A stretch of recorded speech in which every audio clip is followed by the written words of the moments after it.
This subject is a very sensitive subject for many women of different nationality, race, age. It doesn't really matter. It is sensitive because it's so hard to talk about controlling this vaginal odor.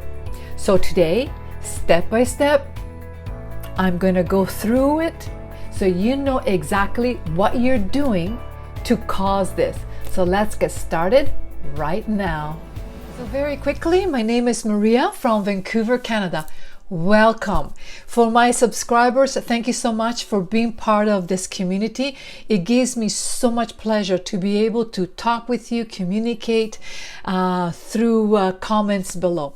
For the people that do not know me, welcome. Hopefully you'll stay until the end and you can listen to my topics and my content. If you like it, please give me thumbs up, subscribe, well, it's up to you. And most of all, do get that bell going. I do tutorials once a week.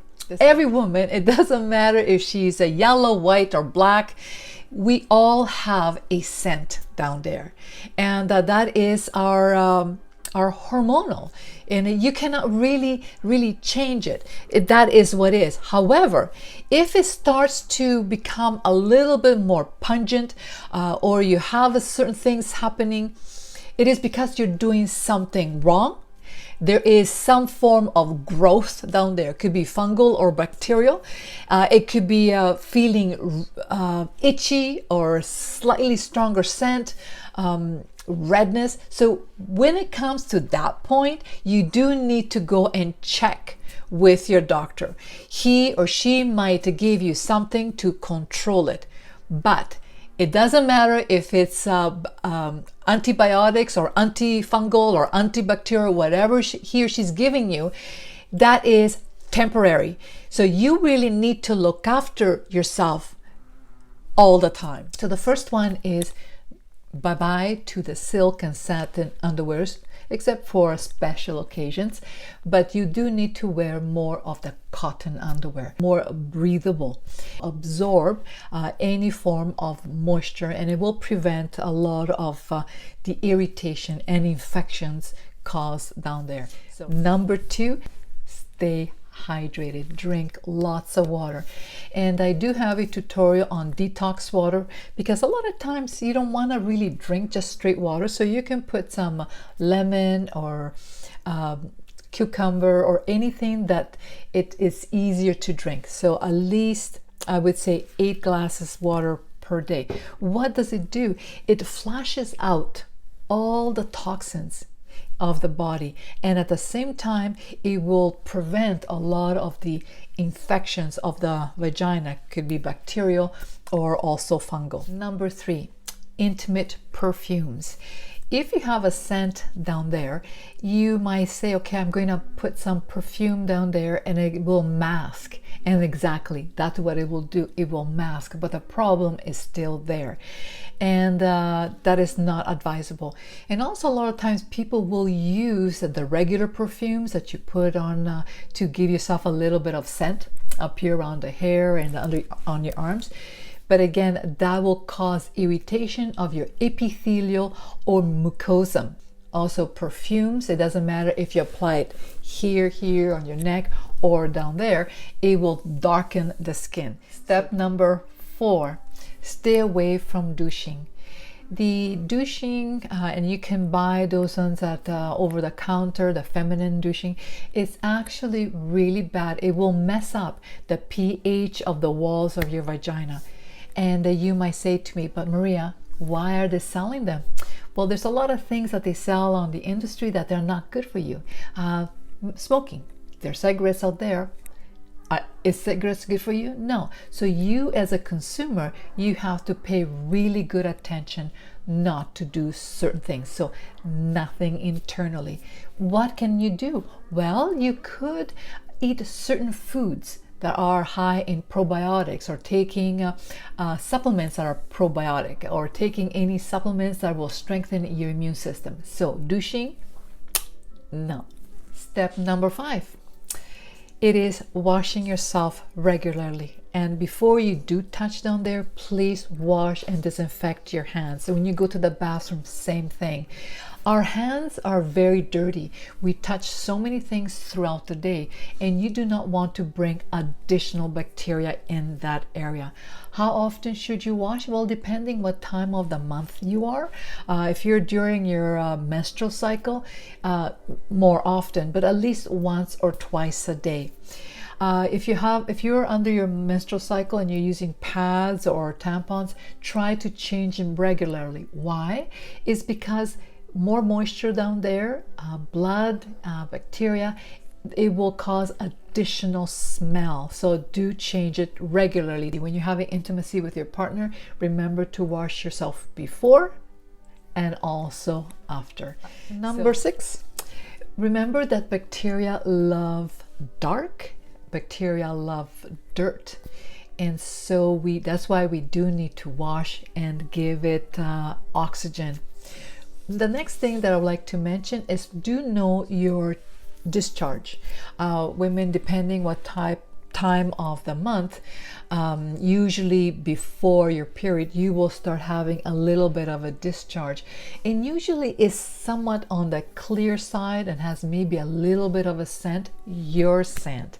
But if it starts to become thicker, yellow or green, or has a different smell, a pungent smell, now that is the time that you really do need to go to your doctor and figure out what is happening.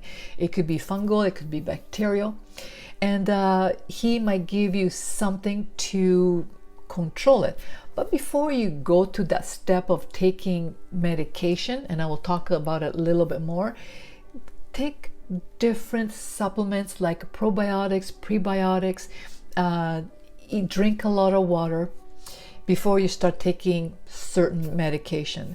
Another thing that you could do is wash that area with borax or suppository, and that will also control your body, also your discharge, so you are in tune of what's happening down there. The next one that I mentioned already is probiotics. What probiotic will do, it will help with your balancing of the bacteria, the good and the bad bacteria. Things like yogurt and curd, those are all very good things. Taking prebiotics, just like kombucha, kimchi, sauerkraut, those are all good foods to keep the balance of your bacteria. If you feel that down there it is a little bit itchy or have a bit of a scent, what I would say is maybe take some natural yogurt, wash your area, put some natural yogurt in the area, not inside, on the outside, leave it on for maybe 5-10 minutes, and then rinse it really well. What that will do, it will bring back the good bacteria in the area. Number 8. Now this is when you are, I like to put it together with probiotic, because a lot of people, when you notice that your discharge is getting out of control, then that is a time that you need to take a trip to your doctor. Is that when you start taking antibiotics, doesn't matter if it's from underneath there or internally, you are going to unbalance all your bacteria, also the good ones. And it is a fact that once you start taking antibiotics, you are going to get some yeast infections afterwards. So that's why I always say take care of your body before you have to go and run to the doctor to take antibiotics. But if you have to take antibiotics or antifungal, after that, start taking probiotics and prebiotics, and take certain things that it will rejuvenate and bring to balance your microbiome of your gut and your vaginal walls. So if you have to take antibiotics, let it be. But after the fact, after you are taking your 4 days or 7 days of antibiotics, your body is really under attack because you don't have your good bacteria. So probiotics, it is a way to take care of yourself. Okay, step number 9. Take a big glass of warm milk, and I always say coconut milk, almond milk. I would stay away from cow's milk, but that is your decision. And put a teaspoon of turmeric in this warm milk and drink it just before you go to bed. What turmeric does, it will strengthen your immune system and will fight the bacteria and also the health of your vaginal walls. On the outside, get a pair of gloves because turmeric stains everything. Make a little bit of a loose paste and apply on the outside of your vagina. Outside of your vagina, leave it there. So you're sitting in your bathtub, leave it there for about 5 minutes and then rinse it with warm water. Number 10, if you have a tendency to get candida or yeast infection, I would advise you to cut out for a period of time sugars, processed foods, carbs for a period of time. Why? It's because the bacteria, the bad bacteria like Candida albicans, love sugar. It loves processed foods. So you are craving, but it's not you, it is the fungus that is craving. So if you are wanting to curb or control your yeast infections, that's what you need to do for a period of time. Instead, take in your probiotics and prebiotics, a lot of veggies, and drink lots of clean water. And of course, because you're having additional growth of Candida, the scent down there, it will be a lot stronger. And some of the symptoms are the itchiness, the redness, the uncomfortable, and it's so uncomfortable for women when you're getting these yeast infections. So start taking more probiotics and prebiotics. Step number 11, water baths. And especially if you have a tendency to have a little bit of odor down there, basically get yourself a little basin, doesn't have to be really big, and warm water, put 2 or 3 drops or even a little bit more of tea tree oil. And the tea tree oil is an antibacterial and antifungal, so it's very good. And so you just splash down there, keep it nice and dry, and then you put on your cotton panties. Another thing that you could put in the water, not together, but if you don't like tea tree, you could use also in your basin like a third of a cup of apple cider vinegar. Same type of idea, warm water, apple cider vinegar, and then you splash your area for a couple of minutes. And number 12, yes, keeping your area very dry, it's important. So when you do these baths, keep the area dry. And one thing that you could use is panty liners, because it keeps your area always nice and dry. Because remember, if you're keeping the area moist, it will lead to bacterial or fungal infections. And you do want to use, when you have baths, natural soaps, not soaps with perfumes, because again, beautiful, nice smelly soaps, it will cause again irritation of your mucosa or your epithelial tissue down there. It is very, very sensitive. Another thing that is very basic, but a lot of individuals don't know, and let me get to my little stuffed animal here, is when you wipe, always wipe from front to back. From front to back.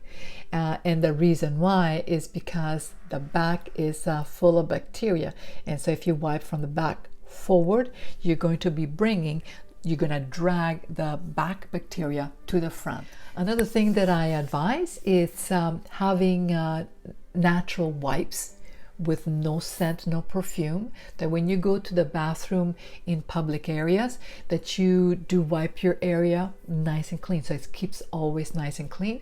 If you want to do additional, is to have a little spray bottle with water and maybe a third of that spray bottle with apple cider vinegar. You spray on your wipe, your water and apple cider vinegar, and you wipe that area. Again, the apple cider vinegar and water will keep in track the odor of the vagina and also kills the bacteria. Now, the percentage will vary from person to person. If you find that 30% apple cider vinegar is a little bit too irritating, dilute it a little bit more. And that is number 13, multiple partners. If you decide that that is something, your lifestyle, that you do want to have multiple partners, I do advise you to take precautions. It's very easy when you have multiple partners to bring those infections from person to person. And you do need to wash before, wash afterwards, and using precautions. Whatever that is for you, be very careful. Also for women, remember to do yearly pap smears, because especially, it's important for everybody, but especially if you have more than one partner, to check for possibility of cervical cancer. That was a little bit a hard one for me to mention, but it is part of all this. The next one, which is still part of number 13, is if you are using sexual toys and you use it and then you kind of put it in the little credenza on the side, before and after, those sexual toys, they must be cleaned, washed before and after, that you don't want to bring additional strain of bacteria to your body. Keep them very clean and sanitary. Well, I hope that you enjoyed this tutorial, and I know it was a very sensitive subject, but I also know that it's very difficult for mothers to talk about this, and it's so hard for young ladies to ask their mothers or their friends or their sisters. So what do?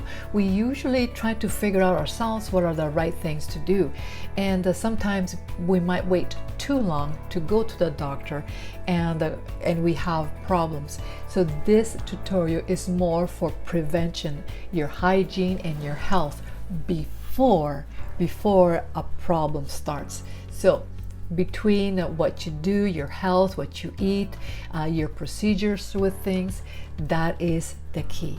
If you have any questions at all, please do put comments below. Please do, because by doing the comments below, people are going to read of the things that they should do, the things that they shouldn't do, and you might have additional information for others. So again, this is Maria, and I will talk with you very, very soon.